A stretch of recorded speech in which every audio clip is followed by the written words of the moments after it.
The story is about Diana and David, who love each other very much. They're high school sweethearts. For people who fall in love in school, it often becomes difficult to stay together for life. But David and Diana were blessed. They understood each other deeply and built a beautiful life in California.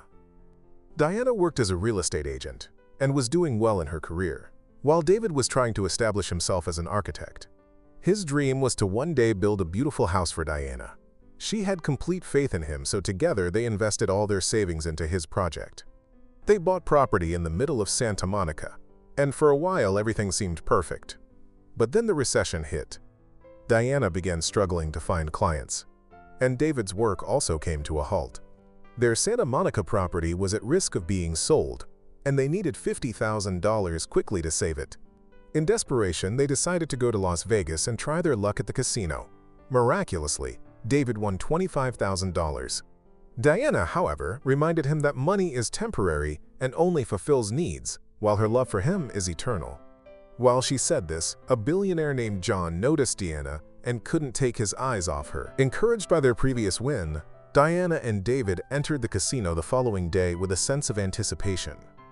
The glimmer of neon lights bounced off the polished floors, and the rhythmic clatter of chips and cheers from the tables filled the air, creating an intoxicating atmosphere of possibility. They were determined to double their money, convinced that fortune would favor them once again. However, this time, luck was decidedly against them. The cards seemed to betray them, the roulette wheel spun cruelly, and one by one, they lost everything.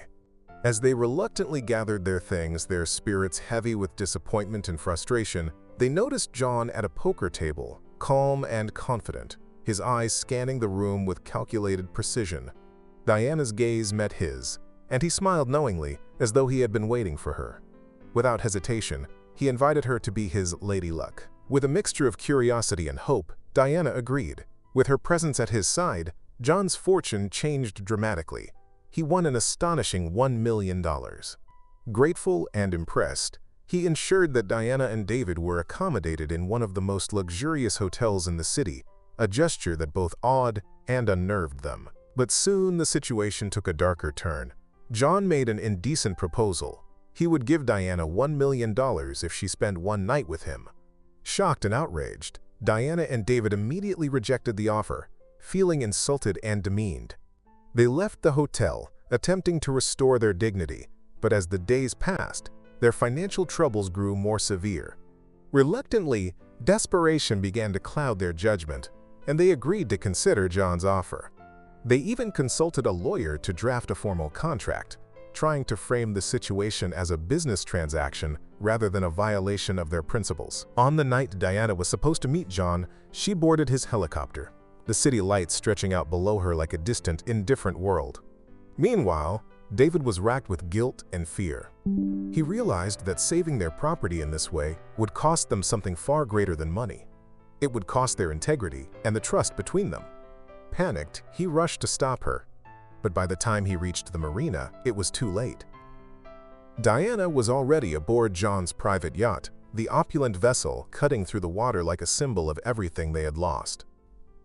John, ever controlling, gave Diana one final chance to back out, warning her that she would never have another opportunity. Torn between fear, obligation, and a flicker of curiosity, Diana considered refusing. If you were mine, I wouldn't share you with anyone. But John proposed deciding her fate with a coin toss. The result was his favor, and Diana reluctantly spent the night with him. The following morning, David was devastated. The couple tried desperately to put the incident behind them, agreeing never to speak of it again, but the fragile peace was shattered when they returned home. Their property had already been sold. In Diana's purse, David discovered John's business card. Overcome with anger and suspicion, he accused her of betrayal, convinced that she had secretly met John of her own volition. Diana denied the accusation, but David's trust had been broken beyond repair. Their troubles escalated further when they learned that John himself had purchased their property and had begun to interfere in Diana's life. Enraged, she confronted him, demanding that he stop. But even after the confrontation, David's growing jealousy and insecurity caused their fights to spiral out of control. The constant tension corroded their relationship. Because I want to know. All right, I'll tell you. You know what? The man was a fucking stallion, David. Is that what you want me to say? We did it all night long. Does that do it for you? Don't you tell me it was just sex, because you were attracted to him all along. You know that's Bullshit. David, I did it for you. Don't you tell me you did it for me. You did it for yourself. That's a You lie. were dying to do it. It's a lie. I would never do this for myself. It was all for you. Oh, don't lie to me! You were attracted to him! Ultimately leading to divorce.